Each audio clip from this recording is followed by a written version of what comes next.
The difference between the weak and the powerful isn't strength, it isn't money, it isn't talent, it's knowledge. And not just any knowledge, but the knowledge of how power really works. Because if you don't understand the hidden rules that govern influence, control, and dominance, then you're not just behind. You're being played right now by someone who does. You're not losing because you're too kind, or too honest, or too emotional. You're losing because you don't know the game you're in. But that ends today. I'm not here to inspire fear. I'm here to shatter illusions. This isn't a motivational speech. It's a manual for psychological warfare. The 15 most manipulative, ruthless, and strategic laws drawn from the 48 laws of power. The same laws used by emperors, warlords, CEOs, and silent kings throughout history. These are not suggestions, they are weapons. After this, you won't look at power the same way. You won't beg for respect. You won't wait to be chosen. You'll start taking what's yours, and the world will either obey or get out of your way.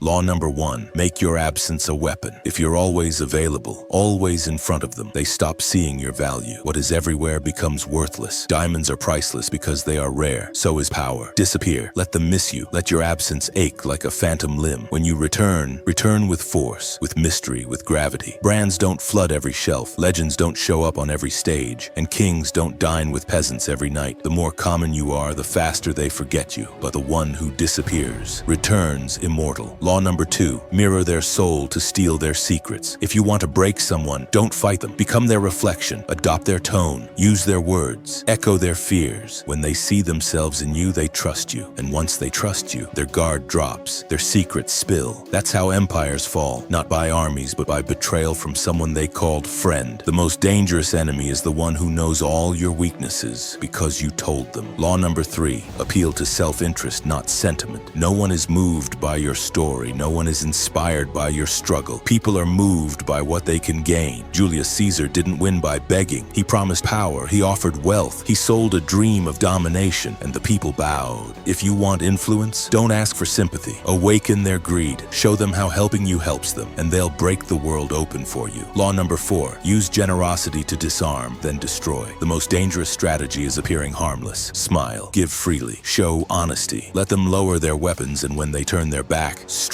Genghis Khan spared cities, fed the people, and treated them like royalty until they let down their guard. Then he wiped them out. That's not cruelty, that's strategy. Kindness, when weaponized, becomes a blade sharper than steel. Law number 5, become necessary or be replaced. Your value isn't what you bring, it's what they lose without you. Make yourself a cornerstone. Hold back a piece of the puzzle. Keep just enough hidden that without you, the machine breaks. Rome's most cunning advisor wasn't feared because of power. He was needed. And when the king thought he could cut him off, the entire empire buckled. That's the secret. If they can survive without you, you're already dead weight. Law number 6, avoid the cursed, the broken, and the doomed. Energy is contagious, and the weak infect you with it. You may be strong, focused, and ruthless, but if you're surrounded by failure, it will bleed into you like poison in water. 1 year with losers can ruin a lifetime of progress. Remove them, silence them, erase them. Your destiny demands distance from decay. Law 7, win through actions, not arguments. Power is silent. It doesn't explain itself. Talk too much and you sound unsure. Argue and you admit you're beneath the one you're debating. Never argue. Act. Make your moves in silence. Let the results speak in thunder. You don't prove your worth by shouting. You prove it by building empires while they're still talking. Law 8, make them chase you. When you chase, you kneel. When they chase, you rule. If you're always the one initiating, texting, calling, begging, you've already lost your leverage. Instead, create desire. Let your silence disturb them. Let your absence become unbearable. Use bait if you must, a whisper of attention, a taste of value, but never give them everything. Make them crawl for the rest. Law number 9, use others. Take the credit. The world doesn't remember effort, it remembers names. The person who toils behind the scenes is forgotten. The one who steps forward and claims victory is remembered forever. History doesn't praise the builders, it praises the conquerors. Get others to build your empire, then step in and place the flag with your name on it. This isn't theft, it's domination. Law number 10, control attention or cease to exist. Obscurity is death. If people aren't obsessed with you, you are invisible. Make them talk, make them hate, make them fall in love. But whatever you do, never let them forget you. The world worships spectacle. Give it to them. Become a myth or be erased. Law number 11, control emotions by controlling image. Never just exist. Dominate perception. Make them believe what you want them to believe. Fear you, admire you, obey you. Your image matters more than your reality. The loudest voices aren't the the wisest. They're just the ones who've mastered attention, become unforgettable, or fade into the millions who never mattered. Law number 12. Silence is your shield and your sword. Talk less. Say nothing and watch the world tremble. Every word you speak is a clue, a vulnerability, a crack in your armor. Stay quiet, not because you have nothing to say, but because mystery is magnetic. Let them wonder, let them guess. The silent man is always feared. The loud one is always used. Law number 13. Conceal your intentions. The moment they know your plans, they'll find a way to stop them. Tell the world what it wants to hear. Smile, nod, blend in, and then move in silence. The most powerful moves are the ones no one sees coming. Build in shadows. Strike in daylight. Let your silence be the storm before the collapse. Law number 14. Use enemies, distrust friends. Friends expect, enemies prove. The ones closest to you often believe your success is their right, but an enemy who earns your trust fights to keep it. Use enemies as tools, convert them into weapons, and watch them become more loyal than blood. Julius Caesar fell not by enemy hands, but by Brutus. It's never the enemy that destroys the empire. It's the friend you didn't suspect. Law number 15. Never outshine the master. You might be smarter, more capable, more brilliant, but if you shine too brightly, you'll be snuffed out. Powerful people rarely tolerate being overshadowed. They may smile in public, but secretly they're sharpening the knife. Hide your edge. Stroke their ego. Bow if you must, because the blade that survives is the one that waits. Final thought. Now you know. Power doesn't reward the honest. It rewards the strategic. So the question is no longer, how do I win? It's, how long until I start? And if you're ready, say nothing. Just move, because the one who speaks less wins more.